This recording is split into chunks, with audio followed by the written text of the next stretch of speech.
So, hello mga Mars. Natatandaan nyo ba na nagsuggest ako ng isang credit card na madaling ma-approve at madaling magamit, which is yung Atome. Eto. Ayan, madaling ma-approve dyan sa Atome card. Tapos, madali rin mapakonvert into cash. So, very exciting tong topic natin kasi merong isang sumabay na ganun din na credit card na madali din ma-approve, tsaka galante sa credit limit. Ayan, sa mga hindi nakakaalam, meron si Maya ngayon na binibigay na credit card or pinapa-apply sa inyo. Ayan, yung credit card na meron yung Maya ngayon, yung Landers. Sa mga hindi familiar, hindi kasi ako masyadong familiar dito sa Landers, pero ang alam ko, ito yung isa sa mga mall or bilihan na meron mga membership, katulad ng SNR. Hindi ko lang sure ha. Hindi na rin ako nag-research kasi hindi naman yun yung platform ko para doon yung magbibigay ng background sa mga credit card. For conversion pa rin tayo, kaya ano lang to, mga quick lang. So, ayun, pag open nyo ng Maya, pwede kayong mag-apply dito sa Landers. Sundin nyo lang mga instruction nila. May mga cashback din daw yan. And, ayan nga, merong 5% cashback at Landers, merong 2% on dining. Usually, di ba mga katulad ng ATM natin na merong katulad ni BDO, mga merong 50% off pag gumamit ka kay Kuya J, kay Savory, mga ganun-ganun. Tapos 1% elsewhere daw, anywhere daw na discount. So, isa to sa maganda kasi sa mga nababaltaan ko sa clients ko, sobrang dami nang na-approve dito. At sobrang dami ko na rin na-convert na may hawak ng Landers na credit card. So, kung hindi kayo na-approve agad-agad sa mga traditional banks like Union Bank, Security Bank, BDO, so on and so forth, dito kayo sa mga online credit card. Katulad nga ng sinabi ko, Atome, isa yan. Tapos itong Landers, maganda din daw yan, sabi ng mga naging client ko. So, ayan, kung mapapansin nyo, yung isa sa mga naging client ko, ang credit limit na binigay sa kanya is nasa 1,250,000. Imagine mo isang credit card na mag-o-offer ng milyon. So, wag ka dyan. So, ayun, katulad din to nung Maya Credit, which is ikaw ang bahala mag-edit ng limit na gusto mo i-claim. Pwedeng isagad mo, pwedeng hindi, pwedeng gitna lang, pwedeng konti lang, pwedeng half, ganon. So, itong Maya Landers, hindi lang siya basta-bastang credit card.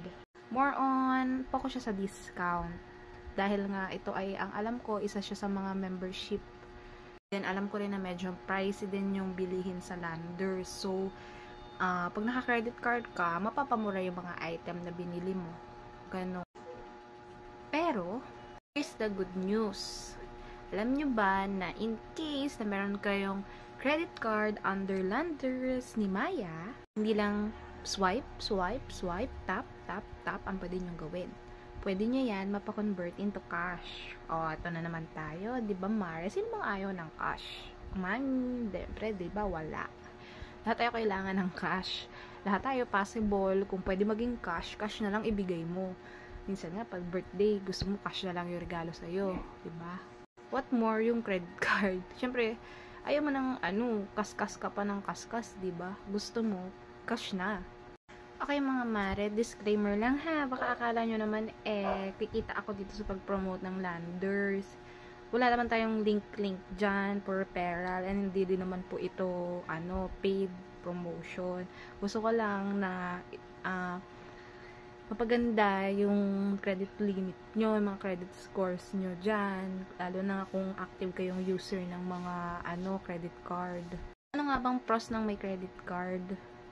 Siyempre, pag biglaan kailangan ng pera, ayan, swipe ka na lang, good to go ka na, diba? Pero may mga cons din naman ito. Spend wisely, siyempre, para hindi naman tayo malubog sa mga jutang-jutang natin dyan, diba? Pero ayun na nga, maganda itong mga nasa online na, hindi naman sa online, pero mga nilalabas ng mga e-wallets natin or ng mga hindi traditional bank, ng mga modern banks. Kasi, bukod sa medyo madali ang requirements nila, mas malaki sila magbigay. Tsaka, less ba? Kumbaga, less sa mga dokumento, hindi katulad sa bank, na sobrang tagal mo ma-approve, tapos ang limit mo, 15K, 10K, look naman this, 1 million sa isang credit card. Daig pa ang black card, mare. So, ayan lang, nagsasuggest ako sa inyo na mag-credit card kayo kasi may mga perks to na wala yung perks ng debit. Basta spend wisely lamang para syempre maiwasan na malubog. Kasi dati ako din, as experience ko, pag sinabing credit card, takot ako dyan, allergic ako dyan, kasi baka mamaya ma-overwhelm ako na iniisip ko na, ay, hindi naman pera yung nasa credit card ko, parang ganon, swipe na lang ng swipe, ganon. Yung pala babayaran yun, di ba? Pero ayun nga, maganda rin na may credit card dahil nga, kung sa rewards ng mga perks, may mga cashback, may mga promotion, lalaki pa yung credit score mo, madali ka pa mag-apply sa mga ibang banks na gugustuhin mo kasi may credit card ka na sa isa. Kasi ganyan mag-apply ng credit card. Kapag may credit card ka na sa isang bank, mapa-regardless yan, BDO, Security Bank, pag gusto mag-apply sa ibang bank, halimbawa may credit card ka kay BDO, so mag-apply kay Union Bank, o insert mo na lang si credit card mo kay BDO, yung mga details dun, bahala na si Union Bank na mag-check, o hindi mo na kailangan ng mahaba-habang pa, diba? So, ayun, maganda rin mag-collect ng credit cards kasi nga, in case of emergency, may malalapitan tayo. Tapos, yung malalapitan nyo, walang iba, kundi ako, syempre. Kasi, may mga iba, may ibang kailanganin kayo na cash, diba? Hindi naman, pwedeng ibigay mo na lang agad yung card, yung credit card, diba? May mga instances na kailangan talaga na maging cash yung nasa credit card. Kaya nga, ayun, I'm here. Makokontak nyo ako sa aking Facebook account, Anjesly Pilierba. Make sure makipag-video call kayo para maiwasan ng poser. Dapat itong pagmumukan to pa rin yung nakikita nyo sa video call. Ayun na nga, I'm here at yun yung trabaho ko, ang mag-convert ng mga credit card limit nyo na gusto nyo maging cash. Especially yung mga walang cash advance dyan. Or yung mga hindi kaya na mag-intay ng processing days ng bank para maging cash yung credit limit nila. Sa process natin ng credit card convert to cash, minuto lang yung kailangan nyo.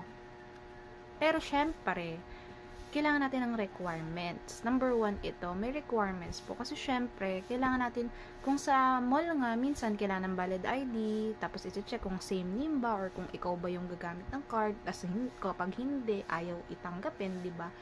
Syempre, lalo na sa online. Kasi kailangan natin ma-check kung iba talaga yung credit card for safetyness na din ng may-ari ng credit card. Kasi diba, usong-uso yan talaga.